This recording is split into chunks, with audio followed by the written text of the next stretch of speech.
বেস্তা 2 মাস হলো কিছু খাই না, আলা কিছু খাওয়াও। চাচা 2 মাস হলো খান না, এই অবস্থা। আসেন আসেন বসেন, খাম অবশ্যই খাম, বসেন। চাচা তাহলে কি খাবেন কোন? বেশি জিনিস না গো, একটা 50 দামের পাউরুটি, একটা 50 দামের একটা বিস্কুট, একটা চা, একটা বিড়ি।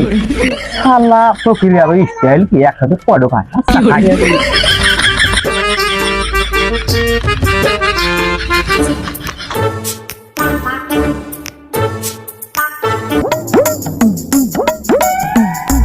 এই নেন চাচা খান। চাচা আপনার যে অবস্থা, একটা কথা জিজ্ঞেস করতে চাই। কি করবে কো বেস্তা? চাচা আপনার বাড়ি ঘর কিছু আছে? 10 তলা একটা বিল্ডিং আছে, 10টা বাস আছে, 10টা মাইকো আছে, 10টা সিএনজি আছে, আর আমার জন্য একটু আরাম ভাই হোন্ডা আছে। কয় কি রে?